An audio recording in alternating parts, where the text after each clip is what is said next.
Welcome. You're listening to The Best of Investing. I'm your host, Edward Brown. Our phone number is 888-912-1190. Use that number to answer the trivia questions for a 5-pack tanning certificate given away during this show. And that certificate is not sponsored by the radio station, but by Tan Bella Tanning Salon with 2 locations in San Francisco and 1 in Marin. Today's trivia theme is science. Today we have a special guest, Nathan Turner of Earnest Investing LP and Diversified Expo. Let's see here. The title of our episode is How to Find the Best Deal in Notes. So Nathan Turner is known across the U.S. as the Canadian note guy. Having run several businesses, including fix and flip real estate, he discovered mortgage note discounted. Let me try this again. Discovered mortgage notes and the opportunity that they provide in the U.S. in 2009, so right as the market was going down, and has since become a leader in the industry in the private investment sector. He is the president of Earnest Inc. and manager of the U.S.-based Earnest Investing LP Note Fund, where he actively manages assets for accredited passive investors with a focus on purchasing for performing and non-performing first mortgages in the U.S. with the intention of reworking the non-performers to keep or sell as performing loans or REO properties. He's also the owner and host of the Diversified Mortgage Expo, a leading annual note conference. The conference has a history of being an educational, no pitching event where those who want to learn, network, and grow come together. Hey, Nathan, welcome to The Best of Investing. Thank you so much. Good to be here. All right. So how'd you get started? I got started back in 2008, where everything was just going all kinds of crazy. And a friend of mine had networked into a group of investors that had bought a portfolio of properties, mostly centered in the Midwest, which they were supposed to just flip out. They were supposed to just sell that off to the next investor. That deal fell through. By the fall of 2008, they were in a pickle. So they asked us just to kind of make lemonade out of these lemons. Of course. So we kind of thought we'd invented seller financing. We didn't have any operating budget, so it seemed like the best approach. So we started selling these properties on terms. And we didn't know they were called notes. We didn't know anything. We called them contracts. And we were looking for somewhere to sell these contracts that we'd made. That's where I kind of fell into notes and that whole world and that whole community. And it's been fantastic ever since. I've loved it. All right. So why notes versus buying the real estate? So right before I got started in notes, I ended up being a landlord for a little while. Again, unintentionally, I was flipping properties. And then as the market started to turn, I got stuck with one house. Okay. And so I did what I thought you were supposed to do. And I rented it out and became a landlord. And I quickly realized that I don't like being a landlord. I really Nathan, it's 2 a.m. The toilet stopped up. What do I do? I really like the cash flow. But then, every time somebody moved out, this was across the country. So it was actually cheaper for me to go and fly out, do whatever repairs were needed, paint or flooring or whatever. It was easier and cheaper for me to do that than to try to find somebody local. And so it just didn't make any sense. I'm like, why do people do this? I don't get it. I actually had another guest on months ago, and he said something, and I thought, I got to use this term. He said the thing that he likes about mortgage notes is, he says, I own nothing, but I control everything. Yeah, exactly. And I thought, boy, is that true? Yeah, exactly. And I love that. I love not owning property. And I know that sounds totally backwards, but it's the best. I like not having the responsibility of taking care of the house, or tenants, toilets, trash, termites, taxes. None of that. None of that's my problem. I love that. And the thing is, if you've ever seen the movie Pacific Heights with Michael Keaton, you'll also agree that you probably don't want to be a landlord. I mean, obviously, people do make money in real estate, and they do well, but it definitely adds a few gray hairs that you don't want. And the thing is, if you own the note and things go sideways, well, then you'll end up foreclosing on the property and getting it for 60 cents on the dollar rather than at 100 cents on the dollar, right? Yeah, exactly. That property is always the collateral, and so it's a really nice safety net in case of whatever. So that's nice. Good.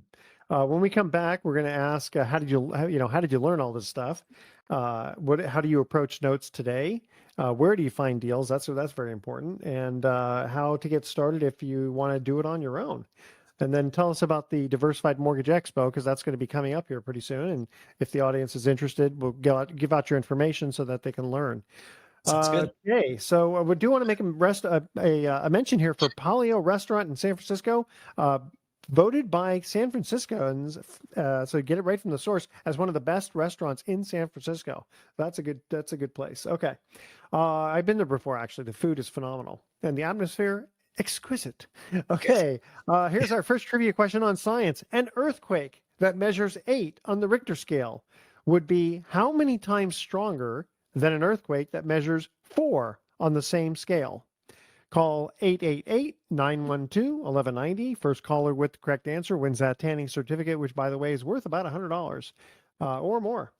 Again, the trivia question is, an earthquake that measures 8 on the Richter scale would be how many times stronger than an earthquake that measures 4 on the same scale? 888-912-1190. First caller with the correct answer wins that tanning certificate. Also want to make a mention here for Integrity Electric. Call them to check out what a Tesla Powerwall can do for you. That's integrityelectric.net. Stay with us. You're listening to The Best of Investing. Don't touch that dial. We're going to be right back.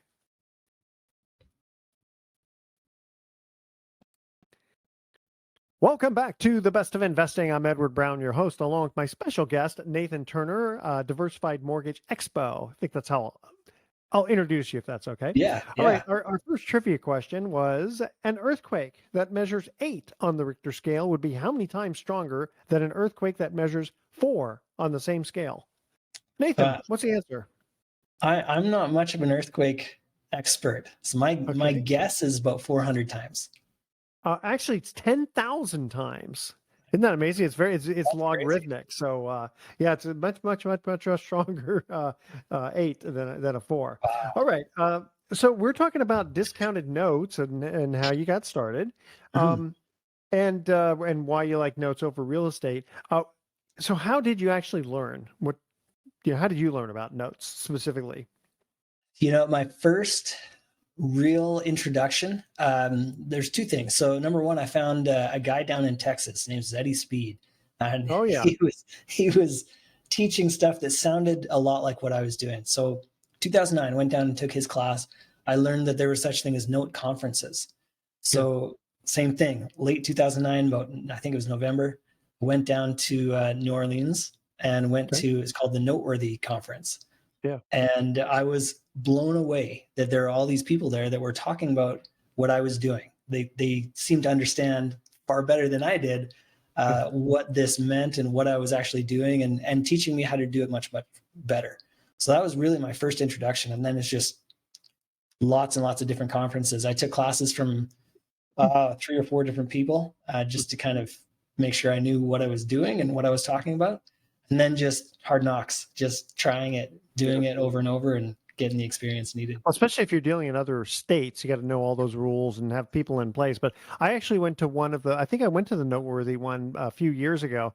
One of the things that I learned that I thought was really kind of cool was buying portions of the cash flow. And I really liked that because it seems like it's much more well secured. You know what your cash flow is going to be. And I mean, it's almost like a hypothecation, isn't it? Yeah. So there's hypothecation is a little bit different. That's where you're using the note as collateral. But then the other one, the partial, is actually buying a number of payments. So you buy, say it's a 30-year loan, you're going to buy whatever, 2 years, 5 years, a number of 1 year, 6 months. So you can. And what's your collateral on that? I mean, do you get the assignment of the note for collateral? You do. So you actually become the holder of the note. So you get an assignment. So that property becomes the collateral to that note that you're holding at that time.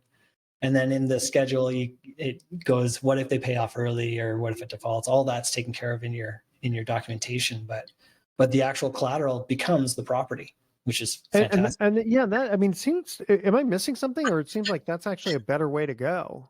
If you find someone who's got a note and is willing to sell you 10 years worth of payments of a 30-year note or whatever, and you control the whole note because of that. I mean, if they don't pay you, you're going to foreclose on the note. Right. Yeah. It can be a really great opportunity for myself. I don't actually buy partials. I love the concept, Okay. but my most of my funding is through my fund. Okay. And because my fund has a sunset in there, it's a 5-year term. Yeah. I need something that I can resell so that I can get my investors' money back out. So a partial for me doesn't make sense to purchase because there's nothing to sell at the end of the partial. So Yeah. it can make a lot of sense, but depending on the situation. Yeah.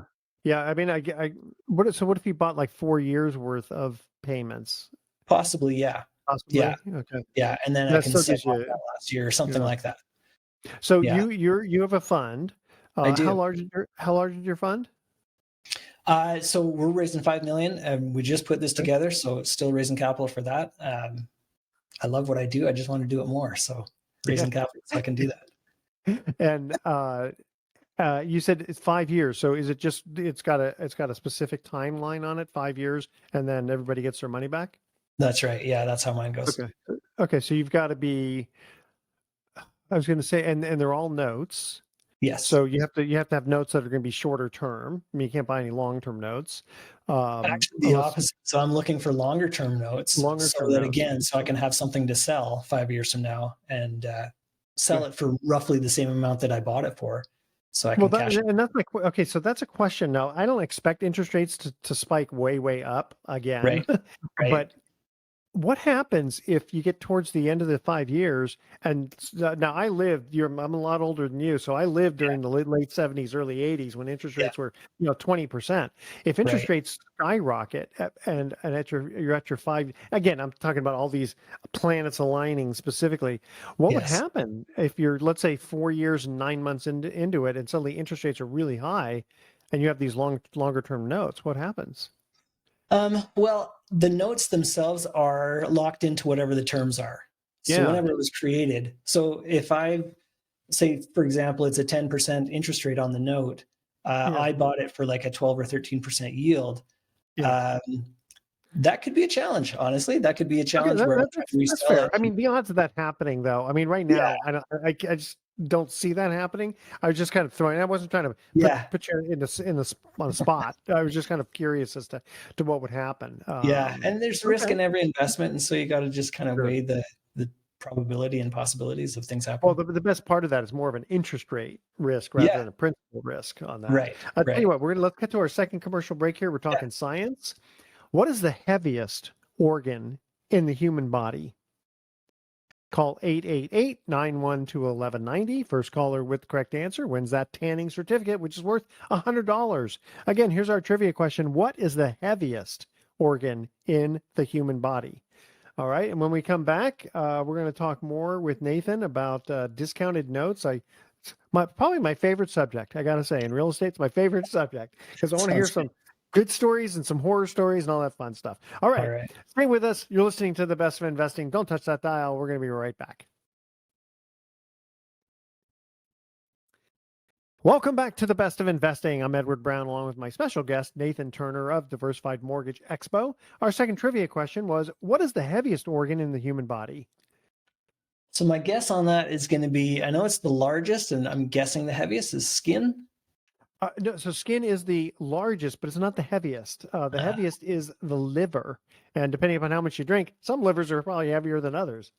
All right. I want to make also a mention here for the Tahoe Lakeshore Lodge. There's still a bunch of snow up in Tahoe, and check them out. Tahoe Lakeshore Lodge. I've had a few people go up there and tell me it's just a beautiful place. Got 200 feet of beachfront.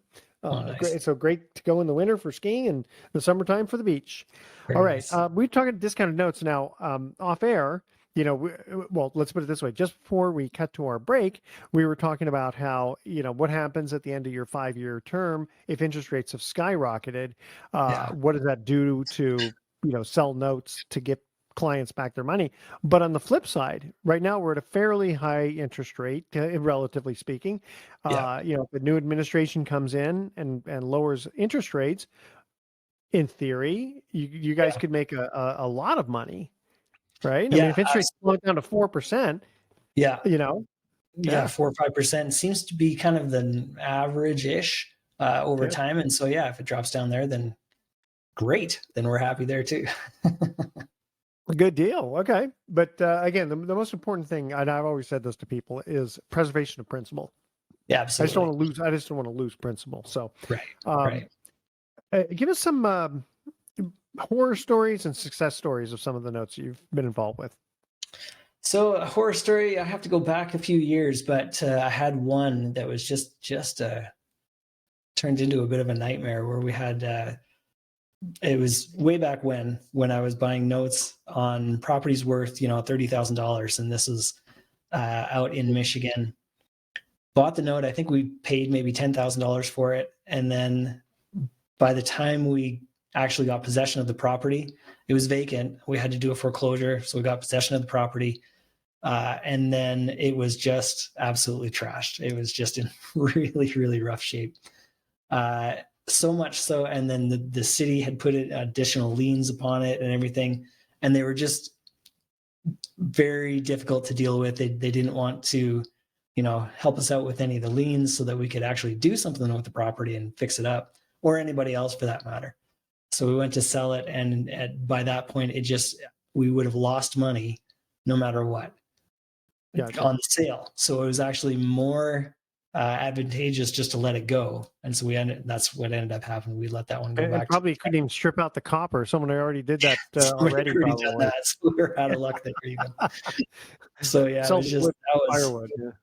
That was by far that was the worst situation I've ever done. But if you think about it, though, you lost less than 15 grand. That's the thing. As far as losses go, it was not the end of the world, but emotionally it hurt. Oh yeah. Well, you realize, you go, gosh, I made this mistake. How do I avoid this again? Yeah. And then tell us a success story.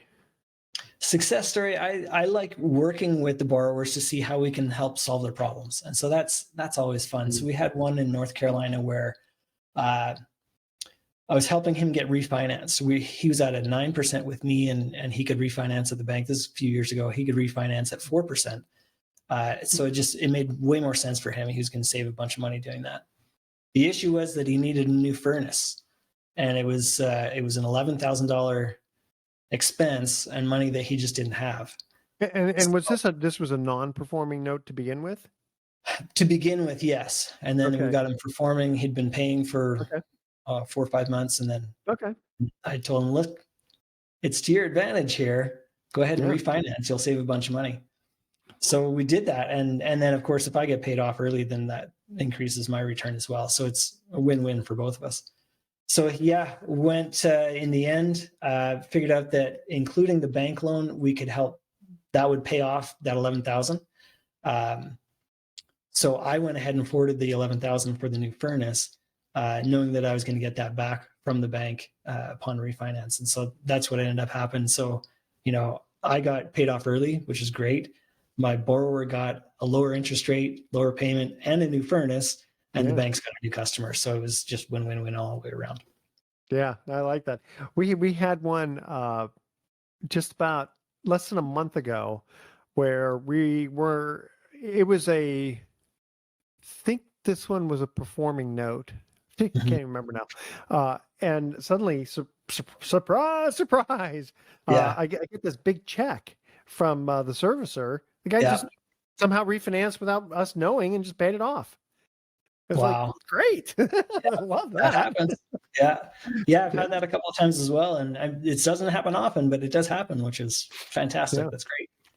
Well, the best part of it too is that, we're not, the guys twirling our mustache, putting people under railroad tracks, we're trying to help borrowers if we can. Now, as one of my old colleagues said, sometimes you can't help stupid though. There are sometimes people just don't do what's in their own best interest, even when you are yelling at them and waving your hands and all the red flags and going, look, do you understand? I know you don't trust me, but ask your attorney, ask the box boy at Safeway, ask anybody. This is going to be to your advantage. We're there to help solve problems. Absolutely. Yeah. I mean, it's so funny because, again, people look at us, like, oh, you guys are predatory lenders. How are you getting such a high interest rate? Well, we're buying notes that aren't good. And rather than the bank foreclosing, we're trying to help people. And that's the other thing is that if you buy a note that's discounted, you can give the borrower a better deal by lowering the principal and yet you're still going to make money. I love it. Okay, here's our third trivia question. Which blood type is the rarest in humans? Which blood type is the rarest in humans? Call 888-912-1190. First caller with the correct answer wins that tanning certificate. Again, we'll ask them one more time. Which blood type is the rarest in humans? All right. When we come back, Nathan, not only do we want you to give out your information, we want to ask you, how do people get started if they like what they hear? All right? Sounds good. Stay with us. You're listening to The Best of Investing. Don't touch that dial. We're going to be right back.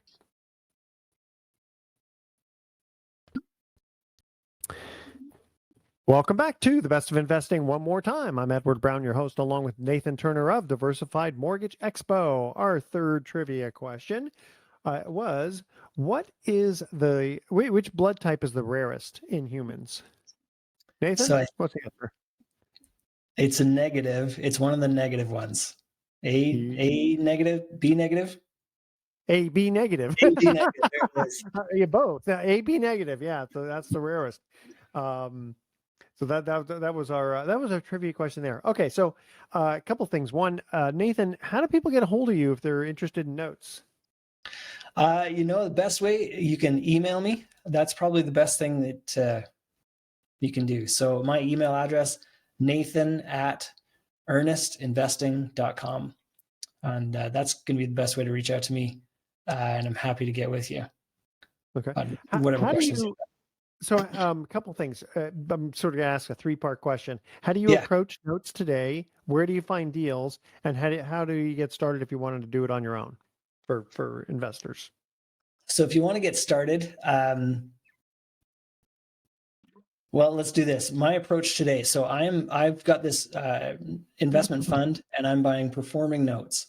I live in Canada. All of the notes that I buy are in the US, so you don't have to be local to the notes that you're purchasing. You just need to be able to find them. So that actually leads into the second two. Yeah. Well, let me ask you that. Why don't you buy in Canada? Our banking system is just a little funky and just a little bit different from US, and so it's they're just really not available. Is bottom line. I mean, people don't not pay their mortgages, or most, like 95% of mortgages are government insured, and lending is stricter. We've got balloon payments built into every mortgage, and so there's enough little this, that, and the other thing that makes it just doable. Okay, fair enough. Yeah. Okay, so go ahead. You were continue on there. Yeah. But then the other two questions of where you find them and how to get started, those I can answer both in the same answer. Go to conferences. That's I went to my first note conference in 2009. I've been to dozens of note conferences since then. I started speaking at conferences in 2015, talking about due diligence and just how to evaluate different notes. And then last year, I took over Diversified Mortgage Expo simply because I recognized the value of conferences. I'm just being there and networking with people, shaking hands, going for dinner, all those things. Like, it's just, I can't stress enough how important it is to get out there and meet people in person. So let me ask you with the notes, when doing your due diligence, if you're not an attorney and you get, a whole bunch of paperwork with, title reports and notes, and, how do you sift through it, or do you have to hire an attorney to go through it? I definitely would hire an attorney when you're first getting started, at the very least, and, walk through with them and make sure you understand what you're looking at. And again, that's where you meet them, is at these conferences. That's where they come and hang out. They're looking for business and you're looking for help. And so it's a great place just to get together. Okay. All right. Very good. So you and then how do you approach notes? I mean, you're going to these conferences and you're meeting people, and you're going to meet people, probably some with money and then some who are offering notes. Right. Yeah, exactly. And part of what I've tried to incorporate into my conference is I'm inviting people that are both creating notes and looking to sell, as well as the people that are buying. Because it's great to have a room full of note buyers, but if there's nobody selling, then that doesn't help anybody. So we're getting the sellers there and the buyers there, come meet each other, and the vendors. And man, That's key. Having the right attorney and having the right servicer, all those things. Well, it's interesting. Sometimes you'll be selling a note to someone, and sometimes you'll buy a note from that same person. Yeah, Different exactly. ones. People Yeah. have different reasons for selling notes. Yeah, absolutely. Yeah. And And I've done. how do you protect yourself from fraud? Part of it is it's a very small community. And so if somebody messes up in this community, word spreads extremely quickly. And so that's a big part of it right there. And then there's other things, part of your due diligence, and you can, vet your seller and make sure that they are who they represent themselves to be. And well, you get title insurance on all your notes, right? Yeah, you can get title insurance. There's all kinds of different checks and balances. But that goes back to that education part. I don't teach, but again, come to a conference, you'll meet them, people that are teaching notes as well. Well, for many, many years, my old company would originate notes. And so, we always got title insurance. You just have to. And I mean, we had a situation one time where we got, long story short, we had title insurance for a first mortgage, and I get a call from a company that sounds similar to my company, and that's why I thought that there was some weird mistake. And they were legitimate, but they said, well, we made the first mortgage. I go, no, you didn't. I said, we did. Turns out there was a fraudulent group that had the a title officer, a notary. I mean, it was like everybody was involved. They had 15 first mortgages on this property. Oh my goodness. 15 of them. Yeah. So the FBI got involved and all that stuff. Yeah. And we presented it to our title insurance company, and they paid. Took about a month.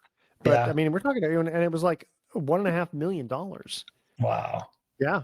And so now the one thing that helped in our case for them was the fact that we got cross collateral. So no one else had that. So they were really happy with us because they go, we're going to get messed up on the first mortgage on this one, but at least you got some additional collateral to hand to us. So I go, hey, once I get paid off, I don't care, So I definitely tell everyone to get title insurance. All right.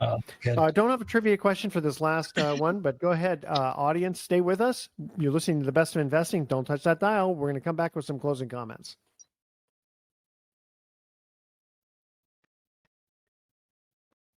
Welcome back to The Best of Investing. Last time for today, I'm Edward Brown, your host, along with my special guest, Nathan Turner of Diversified Mortgage Expo. No trivia question, but Nathan, this Diversified Mortgage Expo that you took over, tell us where it is, where people can go, how much it costs, how many people attend, etc. All right. So it's coming up fairly soon here. So it comes up on May 31st and June 1st. The conference is in Nashville.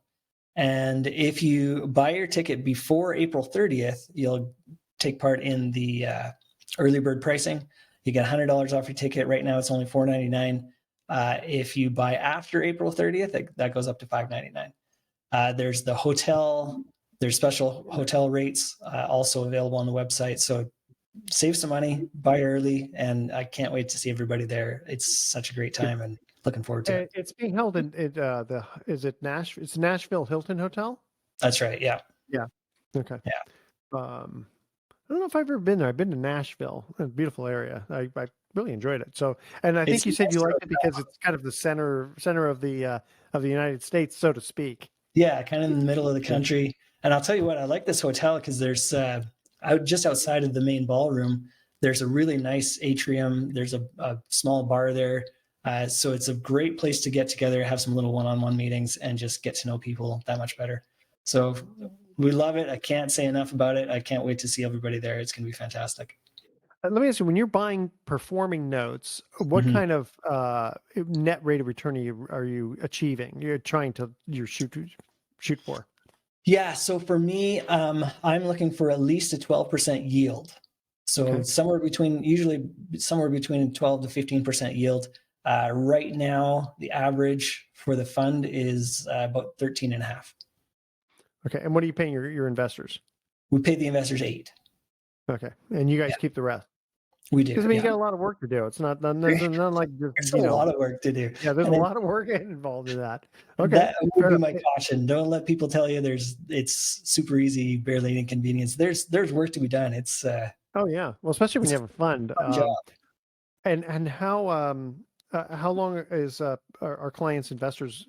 How long are investors' monies tied up? Is it 1 year hold or The 5 year. Okay. For the 5 years. For the 5 years. Okay. But you pay monthly distributions, right? Or We quarterly? do quarterly. Yeah. Quarterly distributions. Okay. Yeah. So they're pretty much buying an 8 year or a 5 year 8% quote CD. Yeah. But it's not FDIC insured. It's just backed by the real estate. What's your average loan to value? At least 75%. So I go actually investment to value. So we do at least 75% investment to value. Okay. Now, is you're buying a discount, so the LTV would be 80% or more? Possibly. Potentially? Possibly. Just depends on the loan. It can be all over the place, but yeah. Okay. At And least, you're buying. yeah. Are At there least, certain states you avoid? there are, New England area, as much as I like to visit there, it's really hard to do a foreclosure. So if I need to do that, it's just a hard place to get that done. So I tend to stay away from that area. It may take you a little while to do the foreclosure. Yeah, I get it. And even though you're earning deferred interest on the note, you got to make sure that you're able to cover that. And I think you said you like generally smaller notes is what you like to buy. Yeah, I like notes with property values under 200,000. So that tends to put me on kind of the eastern half of the country, somewhere between Michigan and Texas, everything else in between. Great. Well, Nathan Turner of Diversified Mortgage Expo, thank you again for being our guest. We'll definitely have to have you on again. Pleasure. Ready? Here's our thoughts for the day. Joan Rivers said, "People say money is not the key to happiness, but I always figured if you have enough money, you can have a key made." And Mark Twain said, "Never put off till tomorrow what you can do the day after tomorrow just as well." Oh, I like Words that. of wisdom. All right. Tune in next week to The Best of Investing. We're going to be giving away more free prizes for answering trivia questions. Thanks for listening. On behalf of our team, I'm Edward Brown, wishing you the best of investing. So long.